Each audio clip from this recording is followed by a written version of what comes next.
फातिमा की रानी माँ, प्रभु यीशु की माँ, आसरा तू ही है माँ।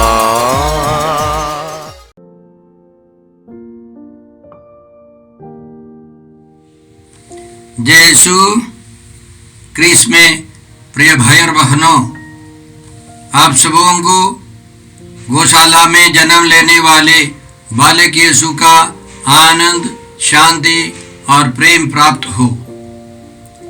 यीशु के जन्म के तुरंत बाद बेथलेहम के आसपास रहने वाले गडेरियों को स्वर्गदूत ने इस प्रकार संदेश दिया।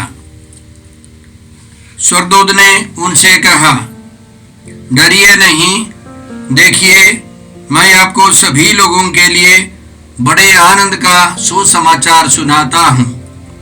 आज दाऊद के नगर में आपके मुक्तिदाता प्रभु मसीह का जन्म हुआ है। यह आप लोगों के लिए पहचान होगी। आप एक बालक को कपड़ों में लपेटा और चरनी में लिटाया हुआ पाएंगे।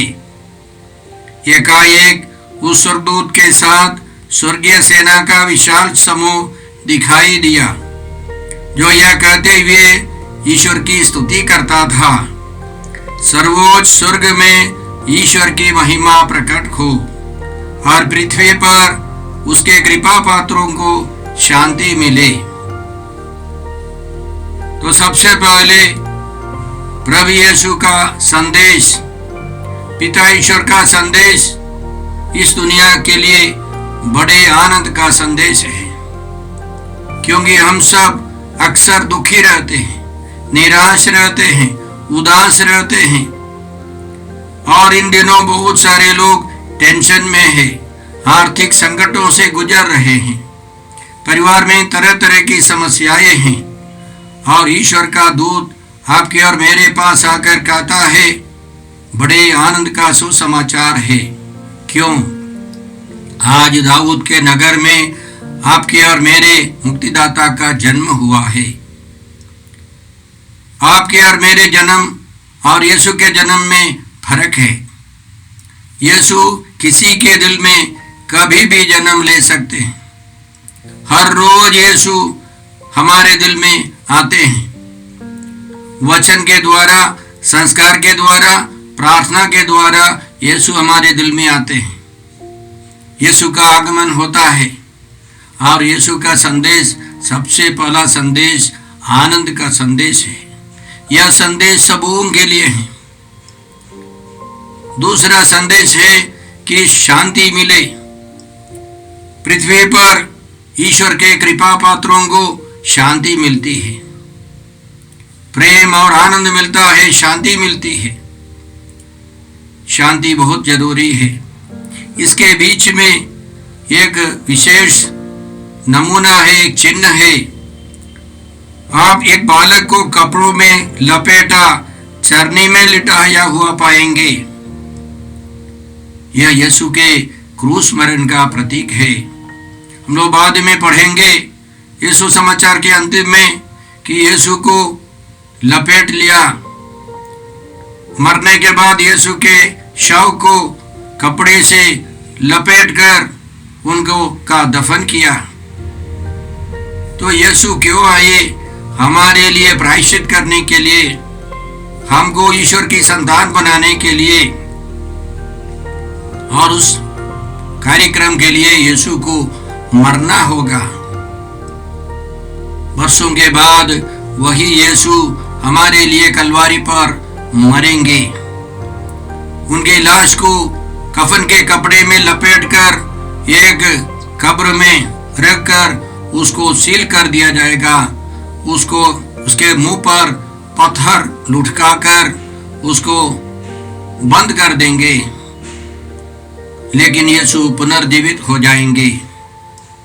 तो यीशु की योजना, पिता ईश्वर की मुक्ति योजना यह है कि ईश्वर ने आदि में ही निर्धारित किया कि हम सब यीशु मसीह के द्वारा ईश्वर के दत्तक पुत्र या पुत्रियां बनेंगे। इसलिए ईश्वर ने इस संसार की सृष्टि से पहले ही हम सबों को यीशु मसीह में ईश्वर ने चुना था। जिससे हम मसीह से संयुक्त होकर उसकी दृष्टि में, ईश्वर की दृष्टि में पवित्र तथा निष्कलंक बने। यह ईश्वर की मुक्ति योजना है। ईश्वर मनुष्य बनकर, यीशु बनकर आए ताकि हम मनुष्य ईश्वर की संतान बने, ईश्वर के परिवार के सदस्य बने। इसलिए हमारे आदिम कलीसिया के सदस्य महागुरुओं ने हमें सिखाया कि ईश्वर मनुष्य बनकर आया ताकि मनुष्य ईश्वर बनकर स्वर्ग जाए। यह ईश्वर की मुक्ति योजना है और ईश्वर चाहता है कि सभी मनुष्य यह मुक्ति पाए। हम लोग पढ़ते हैं यीशु 3 कारणों से शापित बने, दास के रूप में शापित बने। गलातियों के नाम पत्र अध्याय 3 पद संख्या 13-14 में हम लोग पढ़ते हैं यीशु मसीह हमारे लिए शापित बने, जिससे हम सब संहिता के अभिशाप से मुक्त हो गए हैं। यह इसलिए हुआ कि ईश्वर का वचन वह पूरा हो जाए। जो काठ पर लटकाया जाता है वह शापित है। यीशु हमारे लिए पेड़ पर मरे ताकि हमारे अभिशापों को यीशु ने अपने ऊपर ले लिया है। और आगे हम पढ़ते हैं यह इसलिए हुआ कि इब्राहिम का आशीर्वाद गैर यहूदियों को भी प्राप्त हो। वह गैर यहूदी हम हैं। हमको ईश्वर का वरदान, इब्राहिम का आशीर्वाद हमको भी मिले और साथ साथ हम पवित्र आत्मा प्राप्त कर ईश्वर की संतान बने। उस आत्मा की प्रतिज्ञा ईश्वर ने की थी, वह पवित्र आत्मा हमको मिले, हम ईश्वर की संतान बने। यह ईश्वर की मुक्ति योजना है। यह बड़े आनंद का संदेश है, सबों के लिए है। हम धन्यवाद देते हैं संसार भर में कम से कम 200 करोड़ लोग यह संदेश जानते हैं, यीशु में विश्वास करते हैं। साथ साथ हम याद रखें कि करीब 600 करोड़ लोग यह संदेश नहीं जानते। यीशु को मुक्तिदाता और प्रभु के रूप में उन्होंने ग्रहण नहीं किया है, उनको सुसमाचार नहीं मिला है। हमारा फर्ज है कि हम सुसमाचार बने, ईश्वर की संतान का जीवन बिताए और यह संदेश दूसरों के बीच में बांटे।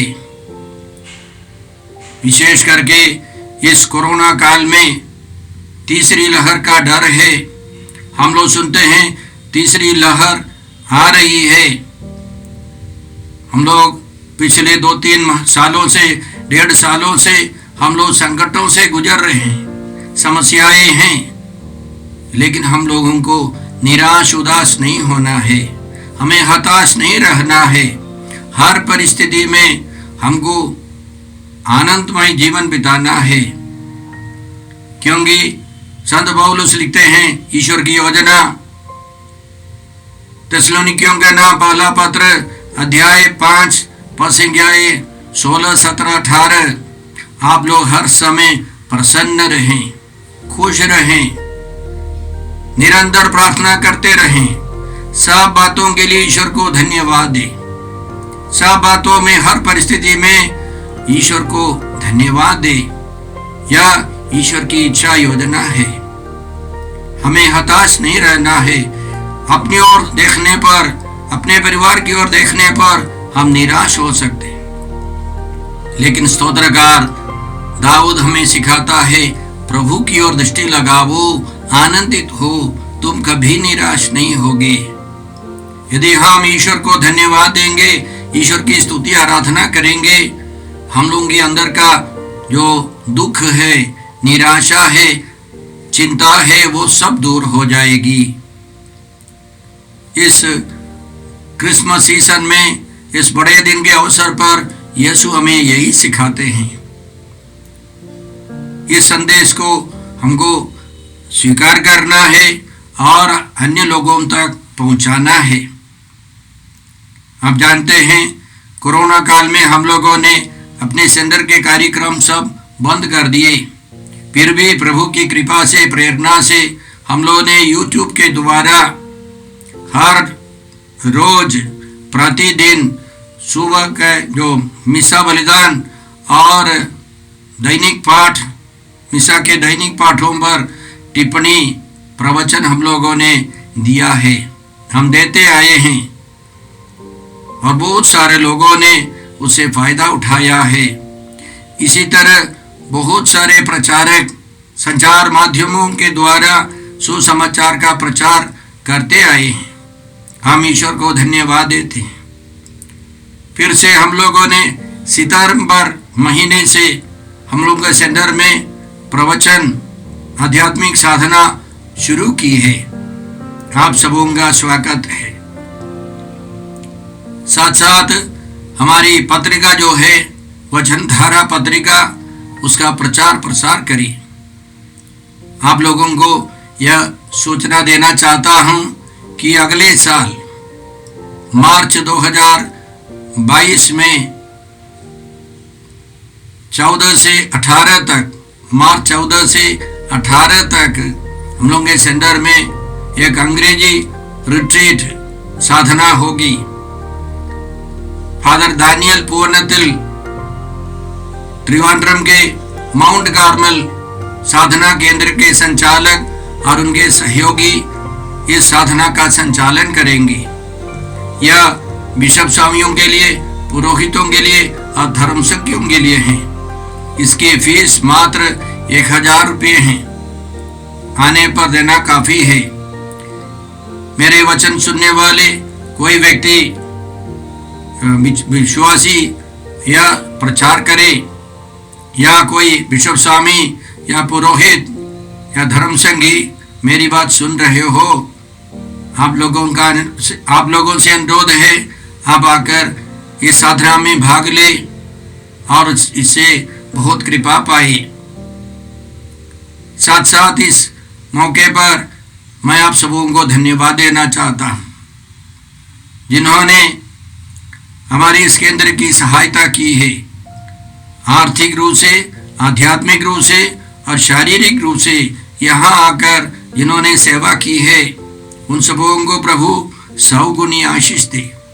प्रभु यीशु ने वादा किया है, जिसने मेरे लिए घर, भाई बहनों, माता पिता, पत्नी, बाल बच्चों अथवा खेतों को छोड़ दिया है, वह 100 गुना पाएगा, अनंत जीवन का अधिकारी बनेगा। इसलिए हम लोग प्रतिदिन आपके लिए प्रार्थना करते हैं। कृपया आप लोग हमारे लिए प्रार्थना करें और इस सेंटर में आपके अड़ोस पड़ोस के लोगों को, परिचित लोगों को भेजें। विशेष रूप से जो निराश, उदास है, उन सबों को प्रेरणा देकर उनके लिए प्रार्थना कर यहाँ भेजें। रविवार 5 बजे से अगले बृहस्पतिवार 3 बजे तक हम लोग प्रोग्राम चलाते हैं और उसके बाद आप लोग वह आने वाले घर जा सकते हैं। तो इस बड़े दिन के अवसर पर आप सबों को और एक बार शुभकामनाएं। और साथ साथ हमारी प्रार्थना है, आने वाले साल में, वर्ष 2022 में प्रभु भरपूर कृपा आप सबों को दे। आप सबों को हैप्पी क्रिसमस। जय यीशु, जय मसीह।